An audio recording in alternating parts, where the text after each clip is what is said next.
ఏమి రోమియోలా నా వెంట పడుతున్నానే వాడే. అతని సంగతి నాకు వదిలేవే, నేను చూసుకుంటాగా.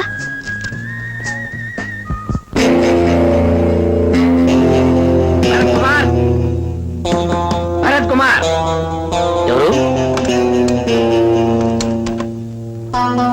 ఎరా భరత్ కుమార్ అంటే నువ్వేనా? నేనే. ఏం చేస్తుంటావు? అమ్మాయిల వెంట పడుతుంటాడు. చాలా కరెక్ట్. నీకెలా తెలుసు? అంత మగాడివా? మా పేటలో అమ్మాయిల వెంట పడితే మక్కలు ఎరగనంటాం.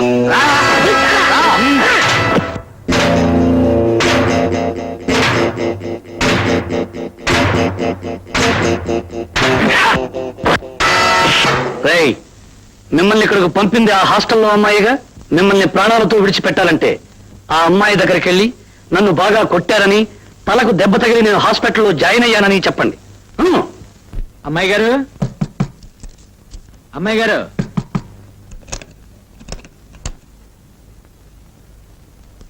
అమ్మాయి గారు, మా డబ్బు పడేయండి. కొట్టారా? కొట్టడమా? తుక్కు రేగ కొట్టాం. తల 2 ముక్కలైంది, హాస్పిటల్లో చేరాడు.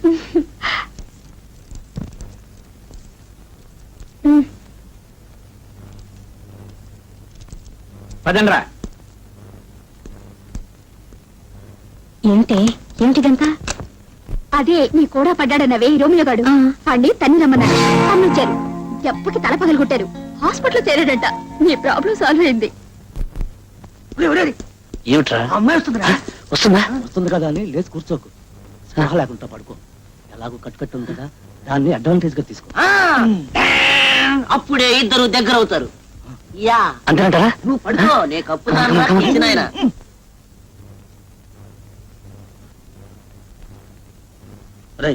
డిస్టర్బ్ చేయడానికి వీల్లేదు, పదండ్రా. డాక్టర్ గారు ఏమన్నారు? ఏమంటారు? ఇప్పుడు 24 గంటలైంది. ఇంకో 24 గంటల వరకు డాక్టర్ ఏమీ చెప్పలేమన్నారు. మొట్టమొదటి 24 గంటల్లో లేస్తే లేచినట్టు, తర్వాత 24 గంటల్లో లేచినా లేవనట్టేనని డాక్టర్ చెప్పారు. లేస్తాడు లేవడు, భగవంతుడికి. పోనీ వేరేదైనా పెద్ద హాస్పిటల్ మారుదామా? ఏ హాస్పిటల్ మార్చినా రోగం అదే కదండి. హాస్పిటల్ మార్చొచ్చు, కానీ పొజిషన్ మారదు కదండి. చూడండి మేడం, వాడు ప్రేమించే అమ్మాయి గాని, పెళ్లి చేసుకోపోయే పిల్ల గాని పసుపు కుంకాలు మంగళసూత్రాలు గట్టివైతే వాడు బ్రతుకుతాడు, లేకపోతే గోయిందా. పదండ్రా పదం.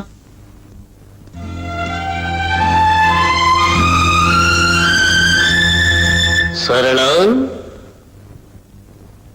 సరళ సరళ సరళ సరళ.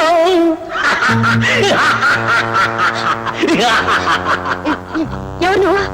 నేనా? ఎవర్నా? ఎంత ఖండకావరము, ఎంత అహంకారము! ఒక్క ఆడదానికి ఇంత పొగరు పనికిరాదు. సరళ ప్రేమ పిపాసిని, ప్రేమ పూజారిని, ప్రేమ రాముణ్ణి, ప్రేమ కృష్ణుణ్ణి, అసలు సిసలైన ఓ ప్రేమికుణ్ణి. గుర్తొచ్చానా సరళ? చూడు, బ్రహ్మచేత ఆడదాని కోసం మగవాడు, మగవాడి కోసం ఆడది సృష్టించబడ్డారు. అటువంటి బ్రహ్మచేతే నువ్వు సృష్టించబడ్డావు, నేను సృష్టించబడ్డాను. ఆ బ్రహ్మే నా కోసం నువ్వు, నీ కోసం నన్ను సృష్టించాడు. అటువంటప్పుడు నేను నిన్ను ప్రేమించడం నేరమా, ఘోరమా? నేను నిన్ను ప్రేమించడం అన్యాయమా, అధర్మమా? చెప్పు. ఆగు. అందాల రాశిని, సంస్కార వతిని, సుగుణాల ఖనిని, సరస్వతిని ప్రేమించాను. అందుకే ప్రేమ గుడ్డుదన్నారు. గుడ్డివాణ్ణి కాబట్టి నేను గుద్దుకున్నాను. నువ్వు నిర్దాక్షిణ్యంగా సాగరంలో పడతోసేశావు. అందుకే ఆ సాగరంలో నుంచి కొట్టుకొని నీ కోసం పరుగున వచ్చాను. కానీ నువ్వేం చేశావు? రౌడీలను పెట్టి కొట్టించావు, తన ముక్కలు చేయించావు, కాళ్ళు చేతులు చెక్కలు చేయించావు. అయినా నేను చేసిన నేరం ఏమిటి అని అడగటానికి నీ దగ్గరకు వచ్చాను. ప్రేమించడమే నేరమైతే నేను ప్రేమించిన ప్రేమ వ్యర్థం, బ్రహ్మ సృష్టి వ్యర్థం. చెప్పు, నేను చేసిన నేరానికి అర్థం.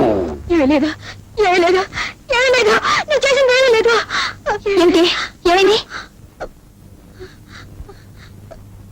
లేదు. సరిపడుకో.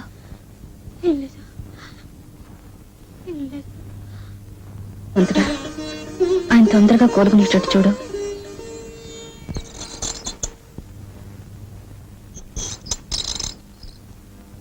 ఏమండి, ఆయన స్పృహ వచ్చిందా? అలాగే వస్తూ ఉంటుందండి, మళ్ళీ పోతూ ఉంటుందండి. ప్రసాదం కావాలా? నాన్న వాడు చచ్చిపోతే ఒక్క దొంగ ముండని అరెస్ట్ చేయించొచ్చని చెప్పావే అదేనా ఇది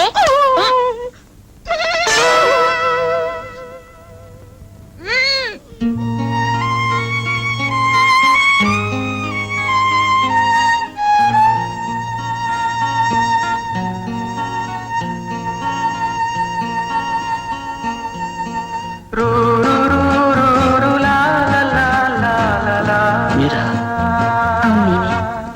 మీకు స్పృహ వచ్చింది నాకు చాలా సంతోషంగా ఉంది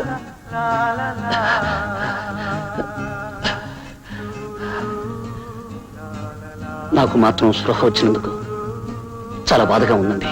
ఎందుకని దేనికి చెప్పండి, నేను ఎందుకు బతకాలి చెప్పండి. నాకు ప్రేమ ఎలాగూ దక్కలేదు, దక్కిన చావు కూడా నాకు దక్కకుండా పోయింది. అవే మాట్లాడండి. లేకపోతే ఏమిటండి, నేనేం తప్పు చేశానని? నేను మిమ్మల్ని మనస్ఫూర్తిగా ప్రేమించాను, మీరు నా ప్రేమను కాదన్నారు. లేదండి.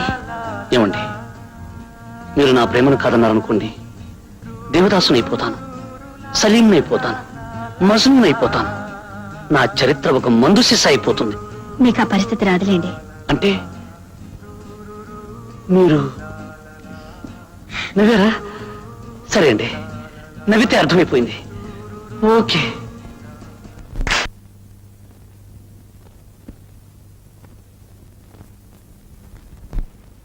ఏమిటి సార్ ఆలోచిస్తున్నావు? సమాధానం చెప్పడానికి ఆలోచించాలిగా. ఇందులో ఆలోచించాల్సిందేముంది? నేను మనస్ఫూర్తిగా నిన్ను పెళ్లి చేసుకుంటానని చెప్పానుగా. మీరు చేసుకుంటానంటున్నారు, మరి మీ వాళ్ళు ఒప్పుకోవాలిగా. మా వాళ్ళ ఎవరున్నారు? నాకు అమ్మా నాన్న లేరు. అయితే మా అమ్మ నాన్నతో ఎవరు మాట్లాడతారు? నేనొచ్చి మాట్లాడతాను.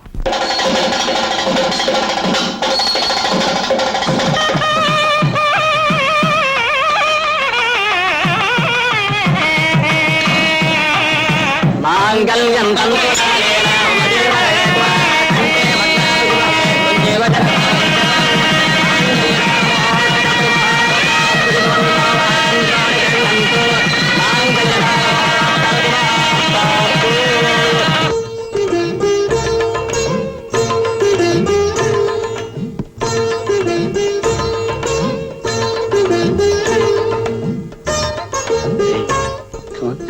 సరళ, మన పెళ్లి ఇలా జరుగుతుందని, మన ఇద్దరం ఇలా కలుసుకుంటామని నువ్వు ఎప్పుడైనా అనుకున్నావా? మొదటిసారి కలిసినప్పుడు అనుకోలేదు, కారణం మీరు గుడ్డివారు కనుక. రెండోసారి కలిసినప్పుడు అనుకున్నాను కటకటాల్లో కలుసుకోవచ్చని. మూడోసారి కలిసినప్పుడు ఇదేదో జిడ్డు అనుకున్నాను. నాలుగోసారి కలిసినప్పుడు సుత్తు అనుకున్నాను. ఆ తర్వాత ఇది కత్తే గుచ్చుకుంటుంది అనుకున్నాను. నీ ప్రేమకి నీ మెట్లున్నాయి కాబట్టి ఆ మెట్లన్నీ ఎక్కి నేను అందుకున్నాను. కమాన్. ఏంటి ఏమిటి సరళ? చెయ్యండి. ఏమైంది? ఏం లేదు. ఇప్పుడు వస్తాను. ఎక్కడికి? ఇప్పుడు వస్తాను. అరే సరళ,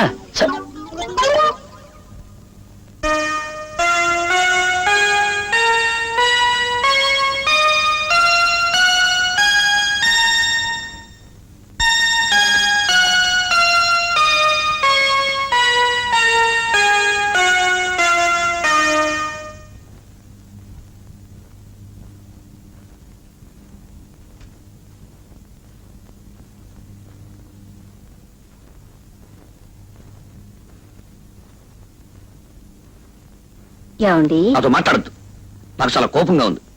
ఇదిగో వస్తానని చెప్పి గంటల క్షణం ఒక యుగం అంటారు. ఒక్కొక్క క్షణం యుగంలా గడుస్తుంది. అది కాదండి. ఏది కాదు? రా, వచ్చి నన్ను కౌగులించుకో, వాటేసుకో. అప్పుడు గాని నాకు తనివి తీరదు. వచ్చేసి తొందరగా వచ్చేయి.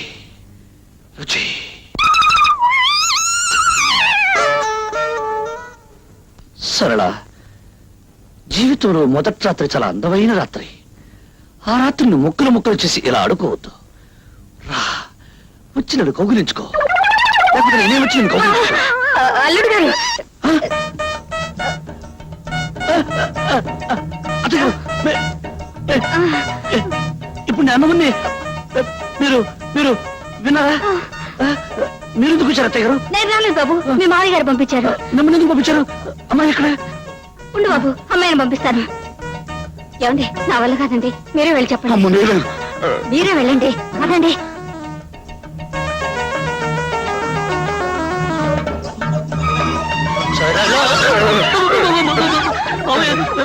మీరా అవును నేనే అమ్మాయి ఎక్కడ అమ్మాయి అమ్మాయి ఒక్క నిమిషం బాబు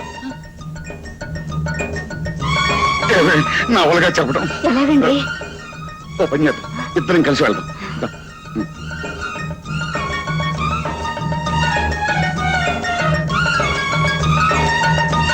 బాబు ఇదేమిటండి కూతుర్ని పంపించమంటే తల్లి వస్తుంది, తల్లి అనక తండ్రి వస్తాడు, తల్లి తండ్రి ఇద్దరూ కలిసి వస్తారు. అసలు నాకు పెళ్లి అయిందా లేదా, ఈ రోజు నాకు శోభనం ఉందా లేదా? లేదు బాబు ఈ విషయం చెప్పడానికే సందేహిస్తున్నాం బాబు దేనికి? ఆ, దేనికంటే దేనికంటే నువ్వు చెప్పవే మరి అమ్మాయి అమ్మాయికి అమ్మాయి మీరు చెప్పండి ఆడవాళ్ళ విషయం నేనేలా చెప్పనే నువ్వు చెప్పవే ఆడదాన్ని అల్లుడు గారి దగ్గర నేనెలా చెప్పనండి నువ్వు చెప్పవే మీరు చెప్పండి నువ్వు చెప్పవే మీరే ఎవరో ఒకరు చెప్పండి. ఆ, బాబు ఇవన్నీ 1, 2, 3 మూడు మూడు రోజుల అమ్మాయి వద్దు, అర్థమైపోయింది, చెప్పద్దు. నాకు అర్థమైపోయింది.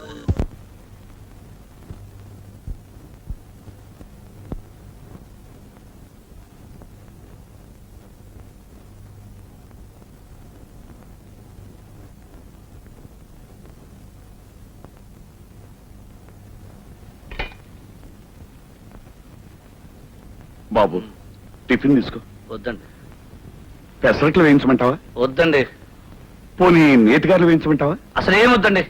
వస్తుంటావా ఏమండి పాపం ఆయన రాత్రంతా పస్తేనండి ఆ? రాత్రంతా పస్తానంట కదా రాత్రే కాదు, ఈ రోజు పస్తుంటాను, రేపు పస్తుంటాను, ఎల్లుండి పస్తుంటాను, వరుసగా 3 రోజులు పస్తుంటాను. ఏ మిమ్మల్నే వరుసగా 3 రోజులు పస్తుంటే నీరసం వస్తుందని చెప్పండి కరెక్ట్ కరెక్ట్ వరుసనే 3 రోజులు పస్తుంటే నీరసం వస్తుందట వస్తే ఏమిటండి? అది కాదలుడు పెళ్ళైన కొత్తలో మంచి నేతి సున్నుండలు తిని జామ్ జామ్ అంటూ ఉండాలి. నా పెళ్ళైన కొత్తలో ఏమండోయ్ ఆ. మళ్ళీ ఏమిటి పంతులు గారు చెప్పారు నేను మర్చిపోయాను ఈ సంవత్సరం అధికాషాఢం 2 నెలలు ఆ,